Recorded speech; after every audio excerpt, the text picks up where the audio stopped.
During the last school year's Battle of the Bands, a Pisay-based jazz band, Chilig, was invited as a guest performer for the event.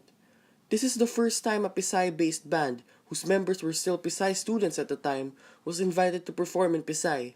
This is quite uncommon, as there are not a lot of Pisay bands, or high school bands in general, that surpass the high school landscape and get to perform in cafes or other schools. In being an artist, there exists a line between aspirations and curriculars in performing, and this line is more so clouded in the stressful and busy environment of Pisay.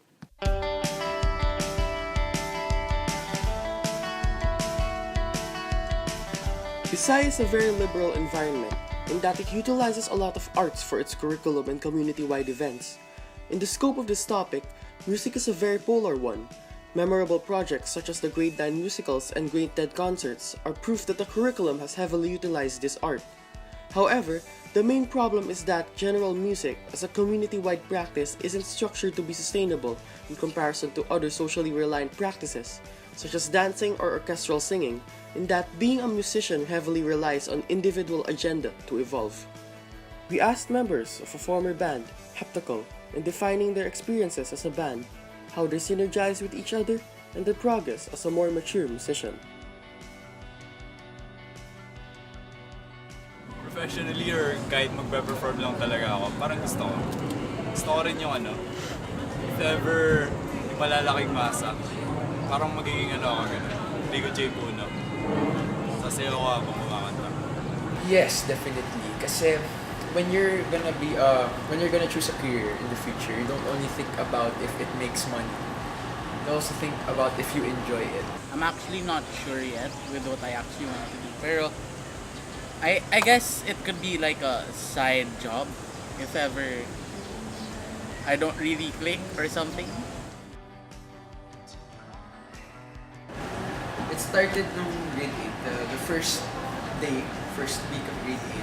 My roommate owned a ukulele, and since there wasn't really much to do to start in grade 8, I thought maybe I could start to learn ukulele so that at least I have one instrument that my parents can be proud of me to know.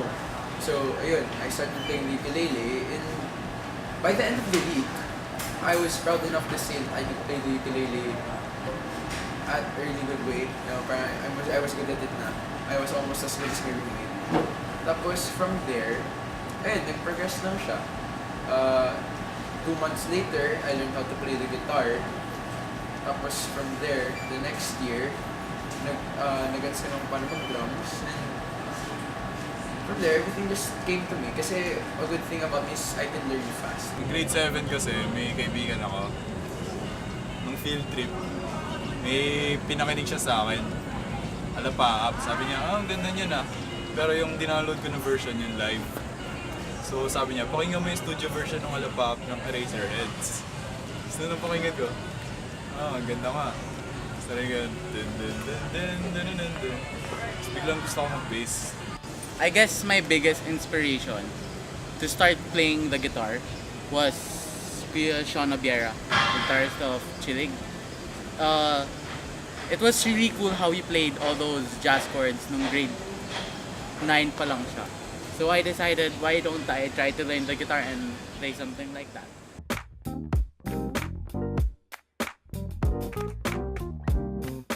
It was more of the support of people in the batch, because I'd usually ask people how it sounded, what I could change with the notes, like especially Kuya Arca. He's such an amazing dude.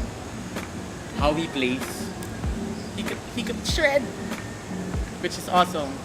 So it's really nice how a lot of people support me in what I do, and also help me understand if there's something wrong in what I'm doing or if I could change something. It's love.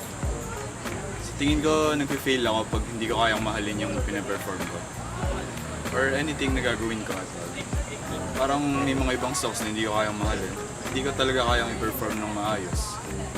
Pero pag may love, parang kahit gano'n kapangit pa. Like, kung check niyo yung SoundCloud page ko, parang ang pangit-pangit ng mga kanta ko. Pero mahal ko pa rin, kaya masaya pa rin ako. And I think yung success ko is within myself. So, bahala na siguro. Inspiration lang from friends, from life, general, life in general.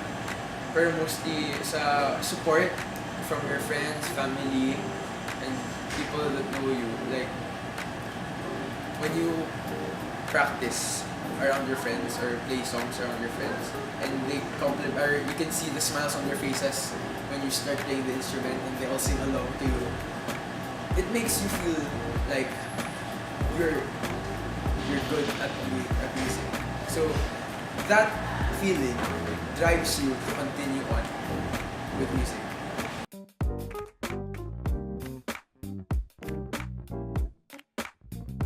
I think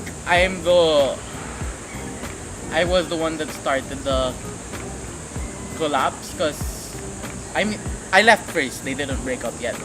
So, para sa akin, yung main reason kung bakit nag-break up sila, well, the main reason I left was because a lot of higher years actually told me that nasasayangan sila sa akin kasi I'm playing songs that I'm actually hindi siya bagay sa akin. Sa tingin ko hindi talaga ako masyado nag-connect. Like, iba-iba yung gusto namin sa music, iba yung gusto naming marating. Tsaka in general, iba yung gusto naming i-perform. Sa tingin ko wala namang mas magaling sa amin or anything.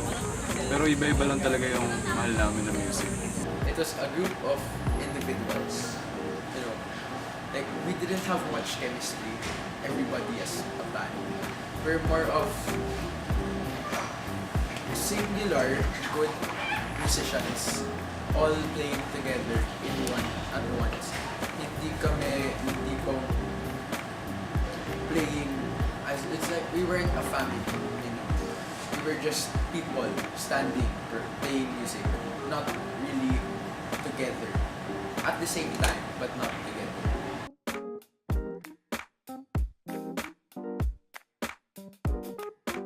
It's not easy to start a band at all. It's hard to start a band if you want to be serious as a band. Kasi you can't have a person who's very good at what he's doing and then other people that couldn't reach his level kasi that guy who's really good at it has to lower down the level and hindi ma-maximize yung potential niya as a player. So I think that skill level's an important part in making a band. Sa akin, mahirap. Kasi nga mahihain ako. Kunti lang yung friends ko na musicians na similar yung gusto kong i-perform sa akin. Lalo yung mga drummers. Ang hirap-hirap maghanap ng drummers. So, mahirap. Pero kung marami kang connections, syempre dumadala. It's hard to start a band lang. So think of starting a band in Pisay where with what you know, tatanggalin na nila yung humanities electives. And they don't really make us express our non-STEM talents that much compared to other schools. Since we are a science high school, we should be focusing on science and technology and engineering and not STEM. So yun, it's harder to do that since school pa nga lang so maraming homework and all of that. Kasi malala pa sa homework is usually nothing music related. This line between musical aspiration and the curriculum is created because while the curriculum might inspire a person to become a musician, there's no really support system such as Tagala or Imigagham to help hone your abilities, because becoming a musician is heavily reliant on the individual process. It relies on the self-discovery of emotions, comfort zones, and rhythms, and how you would want to portray your self-image. Simply singing or playing an instrument along a song will never work out if you want to be a long-term musician, and this just becomes more inapplicable in the maintenance of a long-term band. In conclusion, being a musician and a bandmate is difficult and polar. To be a musician is to create and perform based on your preferences and comfortability, and it's all different for everyone. While all this may seem discouraging, the main aspect of being a musician is to enjoy music and have fun. A musician's growth will always be constant and will always continue no matter how many of your bands break up or how many obstacles you face down the line. All of it will always depend on what you love and what you believe, even it may change. While it might be hard to recognize, let's appreciate the fact that this problem can exist in this school because it gives proof on the conductivity of music and art in this community.